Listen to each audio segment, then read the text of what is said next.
the day I told my son I'd lost my job. He didn't ask if I was okay. He didn't ask how I was holding up. He looked at the kitchen table, then at me, and he said, very calmly, "Mum, you can't stay here if you're not contributing. 30 years of raising him." And suddenly I was an expense, so I nodded.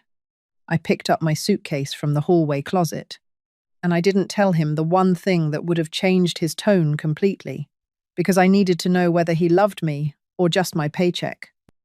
Before I go any further, thank you for being here. If you're listening from somewhere in the world, tell me in the comments where you're watching from. I love knowing these stories find real homes. And if quiet strength, hard lessons, and honest truth matter to you, consider subscribing. Now let me tell you how we got there.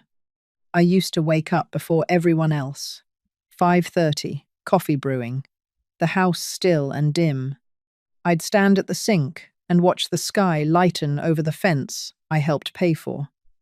The backyard sprinklers would click on. Soft rhythm, predictable, safe. Daniel liked his eggs scrambled, soft, never browned. Lauren wanted almond milk. 2 packets of stevia, stir counterclockwise. I remembered everything.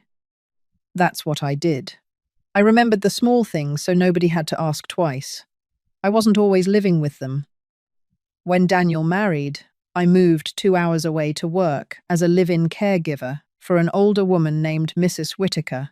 She wore pearl earrings even at breakfast. She read real books. She said, "Thank you," every single time I handed her tea. Most of my paycheck went straight to Daniel. Mortgage help, car repairs. "Just until we're stable," he'd say. I never kept score. Because I remembered the hospital room. Daniel was barely a year old when I adopted him. Wires across his chest, a heart that struggled to keep rhythm. I learned the sound of monitors before I learned how to sleep again.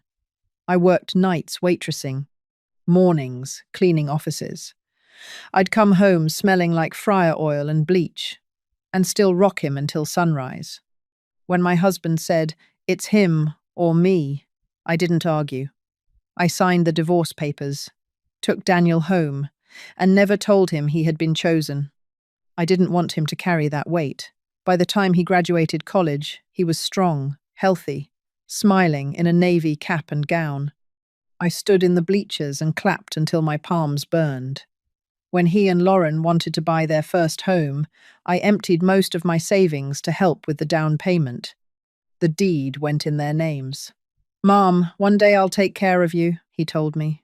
His voice cracked. He hugged me tight. I believed him. Years later, when I moved back in temporarily, I kept my suitcase tucked behind winter coats. I paid utilities, cooked dinners, wiped down counters after everyone went to bed. I tried not to leave footprints. Lauren's mother, Patricia, visited often. She'd sit at the kitchen island and talk about investment portfolios and career ceilings. One afternoon, she looked at me over her glasses and said, "So you're still doing domestic work?" Still, like I had failed to evolve. I smiled and kept chopping carrots. Daniel didn't look up from his phone. It wasn't one big insult that changed things. It was accumulation. Lauren sighing when I folded towels, too tightly. Daniel reminding me, casually, that expenses were rising. Patricia saying, "Retirement requires planning," while glancing at me. One night, I walked past their bedroom and heard Lauren whisper, "She doesn't have savings. We can't carry her forever. Carry her." I stood in the hallway holding a basket of laundry. I didn't move for a full minute. I was 58, still working full-time, still sending money into this house. But something had shifted. I wasn't a mother living with family. I was a liability with a bedroom. During Mrs. Whitaker's final weeks, she grew quieter, softer. One afternoon, she pressed my hand and said, "Margaret, you have given your life to everyone else. Promise me you'll give some of it back to yourself." I smiled and told her not to talk like that. A week later, she was gone. 2 days after the funeral, her attorney called. I thought it was paperwork. It wasn't. I didn't tell Daniel. Not that night. Not the next. Because before I said anything, I wanted to see something. I wanted to see who they were when I had nothing left to offer. So, the evening I came home and told Daniel my job had ended, I watched his face very carefully. The peace I used to feel at sunrise, the quiet kitchen, the steady sprinklers felt fragile, like glass, and I knew it was about to shatter. When I told Daniel Mrs. Whitaker had passed, he gave a short nod. "I'm sorry," he said. Then, almost immediately, "And the job?" "It ended with her," I replied. "I won't be working there anymore." He didn't sit down. He didn't touch my arm. He leaned against the counter and did the math in his head. "That was 8,000 a month," he said quietly. 8,000. Not, "You must be tired." Not, "You've been doing this for years." Lauren turned from the sink, drying her hands. "So what's the plan?" she asked. "I thought I'd take a little time," I said. "Just to rest. I've been working non-stop." Lauren let out a small laugh. "Not cruel, just sharp." "A break?" Daniel rubbed his forehead. "Mum, we've got a baby coming next year. Things are tight already." I felt my fingers tighten around the back of the chair. "I'm not asking you to support me," I said gently. Lauren crossed her arms. "But if you're not earning, then what exactly are you contributing?" Contributing, the word hung there. "I've been helping with this mortgage for years," I said. "That was your choice?" Daniel replied quickly. "My choice?" I studied his face, the same face I memorized beside hospital monitors. "That was your responsibility," he added. Responsibility. I nodded slowly. "And loving you was mine," I said. The room went quiet. But that wasn't the worst part. Patricia cleared her throat from the kitchen island. "There's a very nice senior residence nearby," she said. "They offer work-based stays, reception desk, kitchen help, very dignified." Dignified. My ears rang. "You're suggesting I move into assisted living?" I asked. "It's practical," she said. "You can't expect to stay here indefinitely." Daniel didn't interrupt her. He didn't say, "Mom, that's not what we mean." Instead, he said, "It might be better for everyone." Better, like I was clutter. I walked to the hallway, opened the closet, pulled out my suitcase. The zipper stuck for a second. I worked it free. Behind me, Daniel followed. "You're overreacting," he said. I folded one sweater, then another. "Am I?" "You can't just quit and expect us to adjust." "For 30 years," I said without looking up. I adjusted. His voice hardened. "You chose to adopt me. I didn't ask for that." My hands stopped. The air felt thin. "I didn't ask you to sacrifice your marriage," he continued. "You did that, and we paid for it." "We." I closed the suitcase halfway. "You think you suffered?" he said. "If you hadn't divorced Dad, maybe we wouldn't have struggled." I didn't defend myself. I didn't explain why his father left. I didn't remind him about surgeries, because something inside me had gone very still. He wasn't angry. He was revealing. As I carried the suitcase down the hall, Lauren stepped aside. "So, what's your plan?" she asked. "I'll manage. You can't expect us to fund your lifestyle." "Lifestyle?" I walked to the front door. Daniel's voice came sharper now. "If you're not contributing, you can't stay here. That's just reality." Reality. I opened the door. Cool evening air rushed in. I turned back once. 30 days, he said, as if offering mercy. I nodded, picked up my suitcase, and stepped outside. No screaming, no slammed doors. Just the sound of the door clicking shut behind me. In my purse sat a folder. One document. 9 million reasons I could have changed the entire tone of that conversation. But I didn't pull it out. Not yet. Because I needed to know how far this would go. And as I walked down the driveway, I realized something quiet and sharp. They weren't afraid of losing me. They were afraid of losing income. And I hadn't reached the bottom yet. This was just the surface. I checked into a small hotel off the interstate. Nothing dramatic, just beige walls and a humming air conditioner. I set my suitcase on the stand, unzipped it halfway, then closed it again. I sat on the edge of the bed and stared at the carpet pattern. I didn't cry right away. I took off my shoes, lined them up neatly by the wall, folded my scarf and placed it on the nightstand. Small order, because inside, everything felt unsteady. Around midnight, my phone buzzed. Daniel. I let it ring. Then a text. Are you coming back? No apology. No, I'm sorry about how that sounded. Just logistics. I typed, no, and turned the phone face down. Sleep didn't come. Every time I closed my eyes, I saw hospital lights. Bright, sterile, cold. Daniel at 2 years old. Pale cheeks, tiny chest rising unevenly. I remembered sitting beside him in a hard plastic chair, counting breaths. I remembered whispering, I'm here. I'm not going anywhere. That memory didn't make me angry. It made me tired. In the morning, I went downstairs for coffee. 2 men in suits were laughing near the elevator. A woman in running shoes stretched by the window. Life was moving. Mine felt paused between 2 versions of itself. That afternoon, Lauren texted, We've packed the rest of your things. Please collect them this week. We need clarity. Clarity. I read the word slowly. I opened my purse, took out the folder. Mrs. Whitaker's Trust, $9 million. Liquid assets, property, investments, secure, legal, mine. When her attorney told me after the funeral, I thought he'd mistaken me for someone else. She considered you family, he said. Family. The irony wasn't lost on me. I hadn't told Daniel because I needed to see something first. Would he still choose me if I had nothing left to give? Now I knew. That evening, I drove back to the house to collect the last of my boxes. Lauren opened the door. We reorganized the guest room, she said. We need the space. I stepped inside.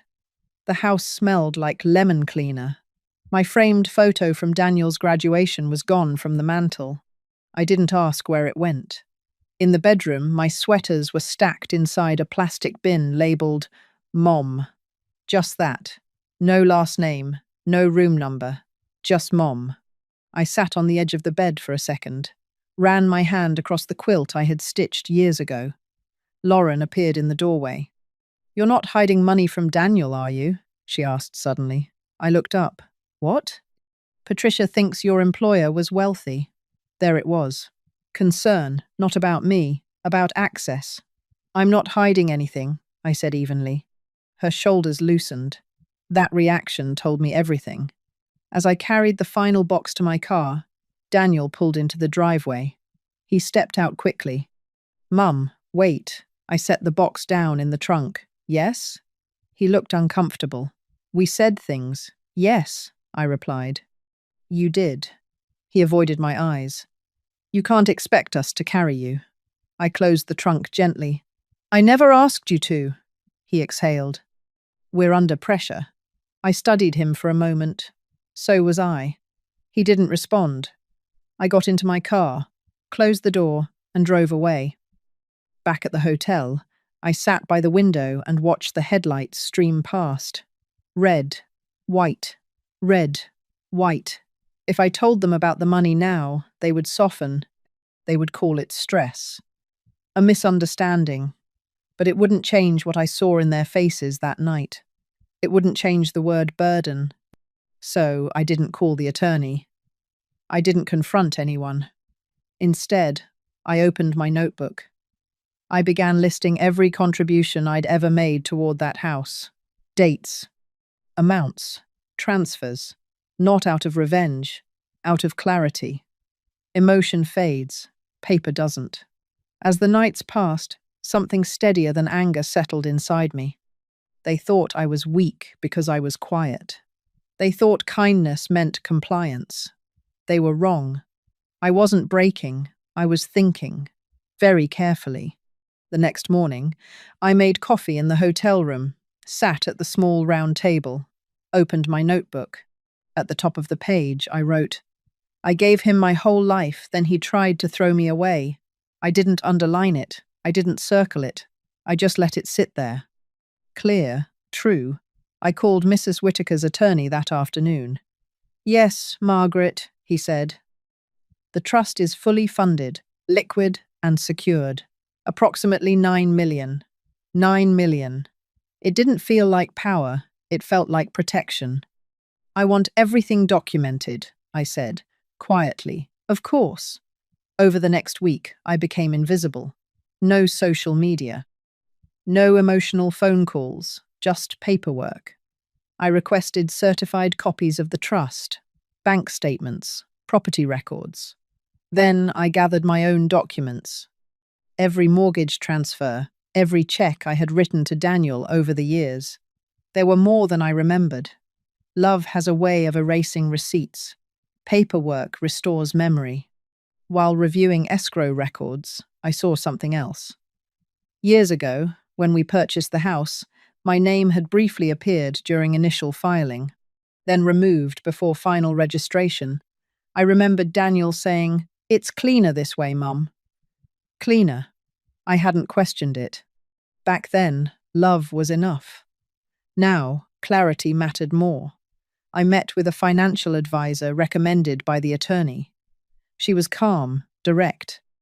"What outcome do you want?" she asked. I thought about it carefully.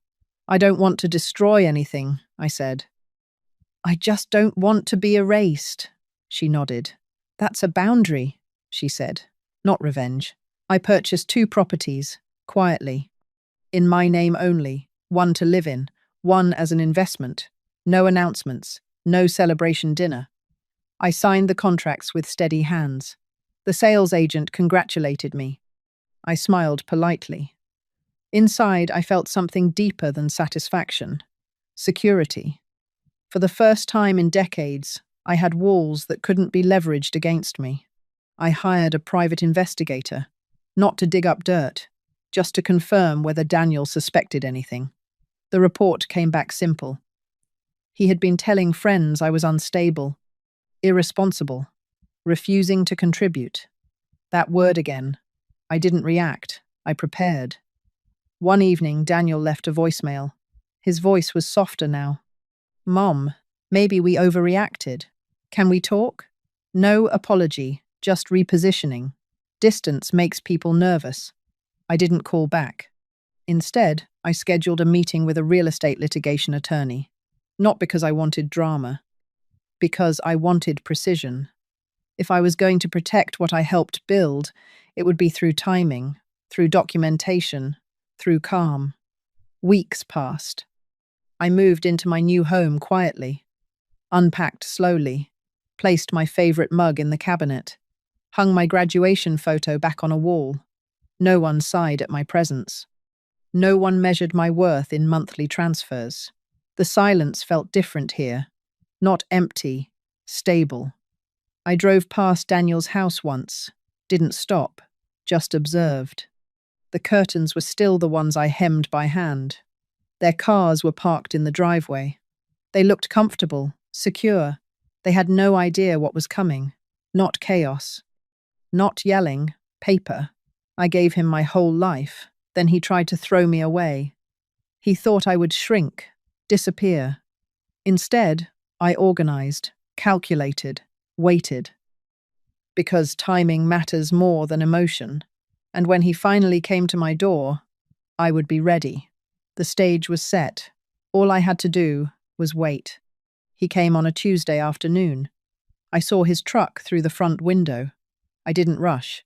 I finished rinsing my coffee mug, set it upside down on the rack, dried my hands on a clean towel. Then I opened the door. He looked tired, not broken, just unsettled. "Mum," he said, "can we talk?" I stepped aside. He walked in slowly, eyes scanning the room. "You bought this place?" he asked. "Yes." "With what?" There it was again. Not, "How have you been?" With what?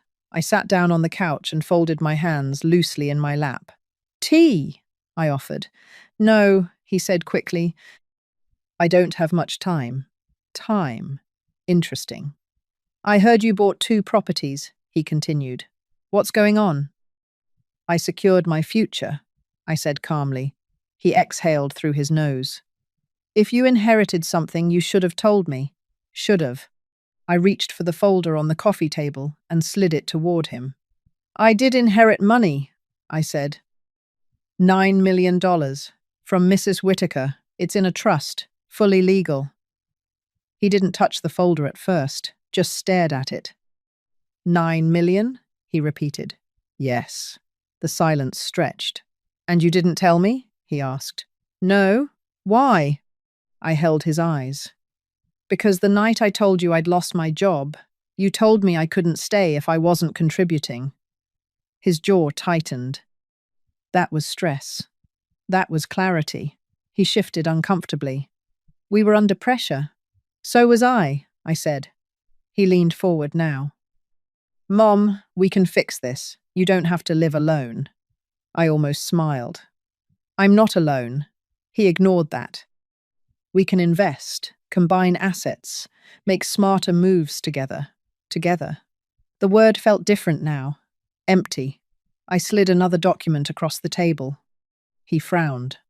What's this? A record of every mortgage contribution I made toward your house. Certified. He looked at the numbers, then at me. You're kidding. I'm requesting repayment, I said evenly, or legal restoration of equity. His face flushed. You're suing us? No, I replied. I'm protecting myself. He stood up abruptly. This is revenge. I remained seated. No, I said softly. This is accountability. He paced once across the room. You're going to tear apart the family over money? I stood slowly. You told me I was a burden, I said. In the house I helped build. His breathing grew heavier. That's not what I meant. It's exactly what you meant. Silence. Heavy. Unavoidable. He stared at the window, then back at me. What do you want? He asked quietly. My name acknowledged, I said. My contributions respected. 30 days. He shook his head. I can't believe you'd do this. I looked at him calmly. I can't believe you would have let me walk away with nothing. That landed. He didn't argue. He didn't shout. He just stood there, recalculating. Before leaving, he paused at the door. You really would have left it all to me? He asked. Yes, I said. He nodded once, then walked out. The legal process wasn't dramatic. There were meetings, negotiations, a refinance. Lauren wasn't willing to risk court exposure. Eventually, my documented contributions were repaid in full, with interest. When the transfer hit my account, I didn't celebrate. I closed my laptop, exhaled. The house remained theirs, not because I was erased. Because I chose not to fight for walls, I fought for dignity. A month later, Daniel sent a short message. I'm sorry. 2 words. No explanation. No excuses. I read it, set the phone down, and didn't feel triumph. I felt settled, not because he apologized, but because I no longer needed him to. And in that silence, I finally felt free. People think justice feels loud, like applause, like someone losing. It doesn't. It feels like waking up without a knot in your chest. It feels like making coffee in your own kitchen and not wondering if you're in the way. After everything's settled, I sold the second property, invested carefully, moved to a quiet lakeside town, not to disappear, to breathe. I planted white roses along the fence, hung wind chimes near the porch, started painting again, slowly. Sunlight through the trees, canvas, silence. Daniel still texts on holidays, short messages. Hope you're well, I reply. I am. We don't revisit that night. We don't discuss money.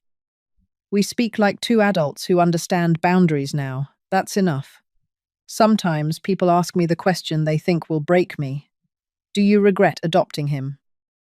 I don't hesitate anymore. No, I don't regret loving him. I regret believing love meant endless sacrifice. I regret thinking that if I gave him my whole life, he would never try to throw me away. But here's what I learned. You can give someone everything and still choose not to give them your future. Forgiveness doesn't mean reopening the door. Sometimes it means closing it gently and walking forward without bitterness. I gave him my whole life. Then he tried to throw me away, but I didn't collapse. I didn't scream. I adjusted my posture, signed paperwork, and chose peace. Peace is quieter than revenge. It doesn't trend. It doesn't shout. But it lasts, and at 58, I finally chose it. Have you ever given more than you should have, just to keep the peace? Tell me in the comments. I read every one. If this story reminded you of someone who needs strength, share it with them. And if you believe dignity is worth protecting, stay with me. I'm glad you're here.